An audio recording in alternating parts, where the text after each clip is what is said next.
જય શ્રી કૃષ્ણ. સ્વાગત છે તમારું વાણી વેળામાં. તમે સાંભળી રહ્યા છો લેખક શ્રી ગોવર્ધનરામ ત્રિપાઠી દ્વારા લખાયેલ સરસ્વતી ચંદ્ર. કથાના પાછલા ભાગમાં આપણે જાણ્યું કે સરસ્વતી ચંદ્ર મુંબઈના ધનાઢ્ય વેપારી લક્ષ્મીનંદનનો પુત્ર છે.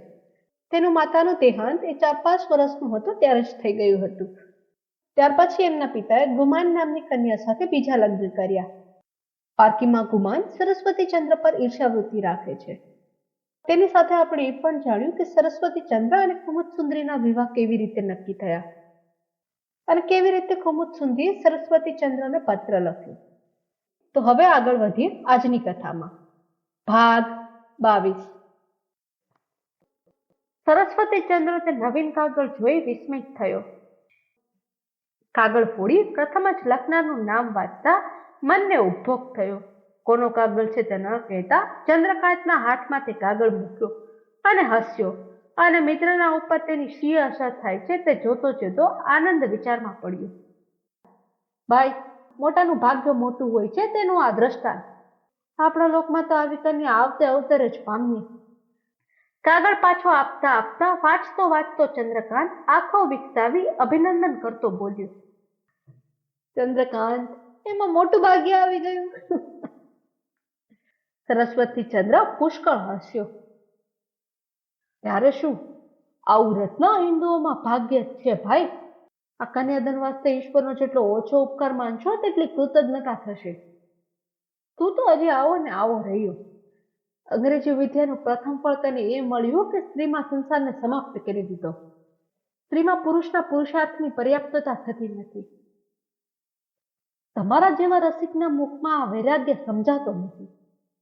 હું ક્યાં વૈરાગ્યની વાત કરું છું? ત્યારે આ બીજું શું? મારે ઘેર આવો ને મૂર્તિ બેઠી છે તે જુઓ ને પછી કહો કે મારા ને તમારા ભાગ્યમાં કેટલો ફેર. આ કાગળ જ પ્રત્યુત્તર. તું સ્ત્રી સંતુષ્ટ નથી તો આપણી ગંગા ભાભી ભોળી છે. તે શી ખોટી છે કે આટલો અસંતોષ બતાવે છે? પોતાની બાબતમાં એક ને પારકાની બાબતમાં બીજો એમ વિચાર રાખનાર તો તમને જ જોયા. આવી કુમુદસુંદરી, તેનાથી તમને સંતોષ પડતો નથી અને મારા માથે અસંતોષનો આરોપ મૂકો છો. વાહ વાહ વાહ. આવા સ્નેહથી ઉભરાતા મુગ્ધાનો રસિક પત્ર, તેનાથી તમે સંતોષ પામતા નથી અને હું અસંતોષી શા માટે? મને તો સંતોષ જ છે ને મારી ગંગા તે મારી જ છે. પણ વિચાર કરો, કાગળ જુઓ તો ખરા.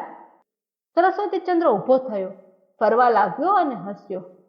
ચંદ્રકાંત, શું તારા મનમાં એમ જ આવી ગયું છે કે આ કાગળની મને કિંમત નથી? તમે બોલો છો તે ઉપરથી હું તુલના કરું છું. આ જગતમાં મારું અંતઃકરણ કોઈ પણ જાણતું હશે તો તું જ છે અને તું જ આવી ભૂલ કરે તો બીજાને દોષ ન દેવાય. ત્યારે શું તમે બોલો છો તે બધું જૂઠું? ના, એ સાચું ને આ સાચું. અંતઃકરણ વિના શરીર નકામું છે, પણ અંતઃકરણ વિના શરીરને બીજા ઘણા ભાગ છે. સ્ત્રી ખરી, પણ તેના સિવાય ઘણો સંસાર બાકી છે. તો સ્ત્રીમાં આખા ભાગ્યની પર્યાપ્તિ કેમ થાય? ઘડીક આવી વિનોદ વાર્તા થઈ. અંતે ચંદ્રકાંત ઘેરે ગયો. એ પણ સરસ્વતી ચંદ્ર જેટલું જ ભણ્યો હતો, પરંતુ રંગ કુટુંબનો હતો અને મિત્રના આશ્રયથી જ અભ્યાસ કર્યો હતો. એ ગયો એટલે સરસ્વતી ચંદ્રે બારણાવાસી કાગળ લીધો અને વાંચ્યું. કાગળમાં તે શું લખ્યું હશે? બાળક કન્યા વરને શું લખે? વાંચનાર, સાંભળનાર. એ કાગળ ઘણો જ ટૂંકો હતો. હવે તે કાગળ જોઈએ. મારા ચંદ્ર, શું લખવું તે મને સૂઝતું નથી. કાગળ લખવાની સ્વયંભૂ વૃત્તિ થવાથી લખું છું અને અક્ષર દ્વારા આપના દર્શન ઈચ્છી રંગ લેખ મોકલું છું.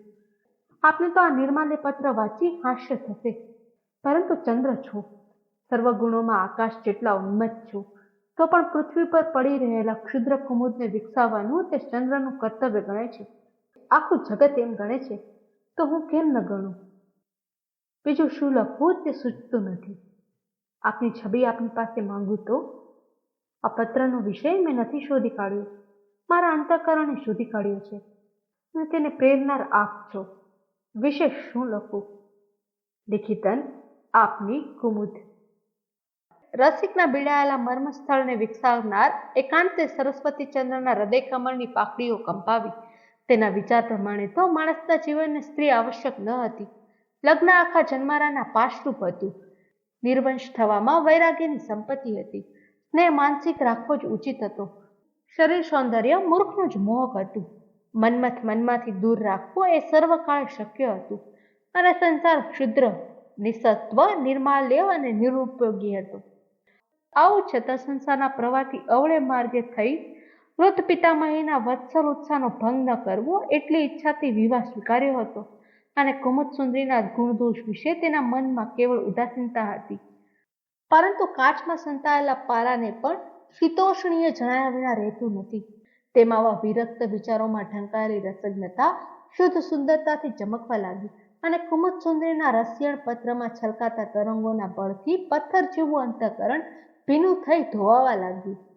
ચંદ્રકાંત ગયો એટલે હૃદયનું કમાડ ધકેલી ઉઘાડી અંદરની રસિક વૃત્તિઓ પાંજરામાંથી છૂટતા પંખીઓને પેટે બહાર ઉડવા લાગી.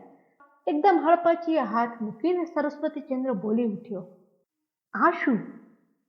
આશી ભળવાના સર ચંદ્રકાંત, તું એ જાણે તો કેટલું હશે. કાગળ સામું જોતા આત્મપરીક્ષા અદ્રશ્ય થઈ અને શિથિલ થઈ ખુરશી ઉપર બેઠો.